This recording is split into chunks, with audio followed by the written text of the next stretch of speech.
What happened yesterday? I feel like I went through an out-of-body experience with the Seahawks. I mean, there was no reason that they should have been in that game with the Rams. So many turnovers, yet all of a sudden in the final moments you are in the game with the Rams and it's really close and there's an argument to be made that, I mean, shoot, in a game where the Seahawks had 4 turnovers, they probably should have won that game. It's Seahawks Today. I am your host, Will Ortner. We're going to go through kind of my big takeaways and what I learned about your Seattle Seahawks in today's episode of the show. And I think the most important thing that I learned early on, you got a pretty good defense. Your defense is rock solid. And we're going to dive into all the different ways that they were extremely successful against the Los Angeles Rams, despite was kind of a shaky first quarter. But before I get into that, let's have a kumbaya moment. Let's have everyone come in together. Let's have a conversation about yesterday's loss. I'll tell you right now, when I first got off the air and I was sitting there at my cubicle, I was pretty fired up. I was frustrated. I was disappointed. The team really let me down, I felt like. Well, maybe not let me down specifically, but I mean, that was a game that I felt like they really could have had. I was disappointed. Now I'm upset. Now I'm pretty, I'm pissed off, man. Let's just call it what it is. I'm pissed off. That was a game you should have won. You needed to win. You had to win. And you just refused to do it in the Mike McDonald era. So that's where I'm at. I'm pissed off. How are you feeling? Let me know down below in the comments. Here's the Rams' offensive stat line. I think what's most important to kind of notice when you look at it, that 120 yards, let's say, of rushing offense, basically 85 to 90% of that came in the first quarter. Kyren Williams had 2 gigantic runs early on in this game. The offense for the Seahawks were out on the field, or defense, were out on the field for so long. The time of possession was so lopsided. The Rams dominated the first quarter, and they showed it in that rushing attack. Kyren Williams, 91 yards the full game, 80. 80 of them were in the first quarter. That touchdown, too. At one point, he was averaging 13 yards a carry. And then the Seahawks defense, they made a switch. They made a change. This guy, Leonard Williams, started getting in the backfield every single play. There was nowhere for anyone else to go. There was nowhere for this rushing attack to get going. Blake Corum had no room to rumble. Byron Murphy up the middle, man. He was in the face of Sam Darnold on every throw, and multiple times he made the tackle that only he could. I mean, shoot, on one of the plays where Uchenna Nwosu came up with a big stop over on the goal line, Byron Murphy was in the backfield all by himself as well, making an incredible play, and he almost makes the tackle. Nwosu just came in there and made the big stop. I'll tell you this right now. Uchenna Nwosu was not getting enough love for the type of game that he had. Because when you look at that stat line doesn't jump out to you. Couple tackles. What? TFL? Okay. No sacks, no QB hits. Multiple times in this game, Matt Stafford was rolling out and tried to throw the football, and Nwosu was there, either getting in his face, causing a pressure, knocking a ball down, batting a ball up.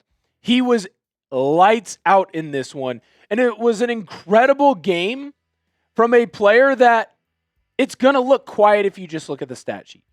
You needed to have watched this game to have understood where Nwosu was and how impactful he was on this game for the Seattle Seahawks.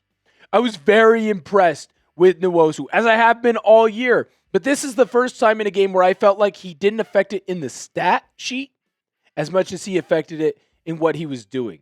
Made a lot of key plays, too. On a bunch of Puka Nacua's end arounds, he was pushing the offensive player deep into the backfield, making Nacua run out, giving the defense plenty of time to get back to him. I mean, Nwosu and that D-line, they were awesome.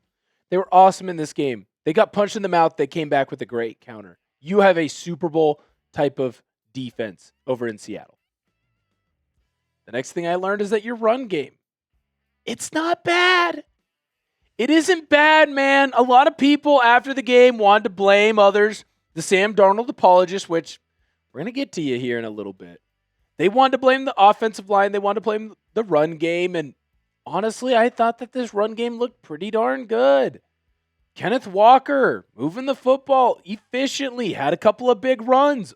Another big run that got into the end zone, got called back because of a hold, and that wasn't on Kenneth Walker. And frankly, if your tight end in that spot doesn't have his hands on the outside shoulders, has his hands on the inside on the chest plate like he's taught, he doesn't get called for a holding penalty there. Kenneth Walker ran the ball really well, and he ran the ball well up the middle too, which is something that usually is safe for Zach Charbonnet, who I wouldn't say had a bad game either. He's rushing right for about what his average is, and you were asking him to get the hard-nosed yards. He was running the inside zone, the dive plays, the plays right up the middle. Zach Charbonnet looked really freaking good in this game. Maybe not really freaking good, but I thought he looked good. He did what you asked of him. I was impressed, man. I thought the running game did really well. And this is what you're going to ask of them. Do enough to keep defenses honest. Run the football at a level that allows the play action pass to still be set up there for Sam Darnold. If they continue to keep running the football like this, the Seahawks offense is going to be okay. The running game continues to get better week after week. This offensive line, man, a lot of people want to get on them. A lot of people are rightfully going to get on them after this game. And there was a question mark right there at that center spot. Olu Oluwatimi, you're taking over for Jalen Sundell. Can you play at a high level? I thought he played pretty well. Especially up the middle. Now, we do have to ask the question of how injured is Gray Zabel? Is this going to be a bad knee injury? Is this something that's going to keep him out for quite some time? We're going to get into that here in just a moment. But before we do, I need to let you know about my good friends over at Prize Picks. The hard-hitting football action is even better with Prize Picks. The weather might be changing, but the feeling of being right never gets old. So keep the season rolling on Prize Picks by getting $50 instantly in lineups when you play your first $5. Prize Picks is simple to play. Just pick more or less on any 2 to 6 player stat projections, and if your picks are right, you can cash in. Prize Picks invented the flex play, which means you can still cash out if your lineup isn't perfect. You can double your money even if one of your picks doesn't hit. Prize Picks is the best way to win cash this football season. Which players are going off, which ones are overhyped. Make your picks in less than 60 seconds and turn your takes into cash all season long on Prize Picks. Here was my 3-pick power play from yesterday's action. JSN, more on his rush plus receiving TDs. Matt Stafford, less on his pass yards. Sam Darnold, more on his pass yards. Download the app today and use code CLNS to get $50 in lineups after you play your first $5 lineup. That's code CLNS to get $50 in lineups after you play your first $5 lineup. Prize Picks. It's good to be right. Okay, so the latest update on Gray Zabel at the time of this filming, I do not have any insight other than he was carried off the field. He was not able to walk off under his own power. It did appear to be a knee injury. If the Seahawks are going to be without their star rookie left guard, that is going to be a massive blow for this team. I'm going to keep my fingers crossed that he isn't out for too long. Make sure that you do subscribe to the channel, though. It is free, and you don't want to miss any breaking Seahawks news. The minute that we know what's going on with Gray Zabel, we're going to get a video out to you all. You don't want to miss it, so make sure that you're subscribed to the channel. The last thing that I learned is Sam Darnold isn't an MVP. I think there were a lot of Seahawks fans, myself included, that felt like Sam Darnold was the type of player that could be an MVP candidate in the NFL, and I think we got our first taste of what Minnesota Vikings fans found out the hard way last year. Sam Darnold has some clear flaws. When he got pressure in his face in this game, he threw the ball away. And once he didn't feel comfortable, he made a lot of stupid decisions with the football. Now, not every interception was his fault. There was an interception where Anthony Bradford misses a block. Darnold's getting hit as he throws. Man, that interception just kind of happens. But the interception that he threw to Kupp, where he throws behind Kupp, ball gets easily intercepted by Kitchens. The other one to Elijah Arroyo, where the safety just steps in front of it. This can't happen, man. You can't just keep making bad mistake after mistake after mistake. When you look at his completion to attempts and his yards, that's a fine day for the kid. In fact, he got more on his passing yards. But the INTs can't happen. He basically doubled his interception number on the year just in one game. And every interception, it either led to points for the Rams or completely stopped the drive that you had going. The Rams were able to take advantage of his interceptions multiple times and get multiple scores off of them. That just can't happen, man. Sam Darnold can't put you in that position. He can't. If he's going to be your quarterback that wins you a title, can't be the performance that he has. I think it's a little bit unfair to say that he cost you this game. But right now, the more and more that I go through everything, the more that I rack my brain, who else can I really blame for this? Sam Darnold threw 4 interceptions, and you lost the game by 2 points. If you throw 4 interceptions in a game, you should lose by 1,000. This shouldn't have even been a contest, but it was because you have a really good defense and your running game looked extremely good, and they ran the ball well, and they ran at an efficient rate, and you lost by 2. Shoot, I mean, Jason Myers almost made that field goal. If he makes it, you win that game with 4 turnovers. Sam Darnold is your Achilles heel right now. You need him to play like he has the majority of the season. The problem is when you look at all of his bad performances, who are they against?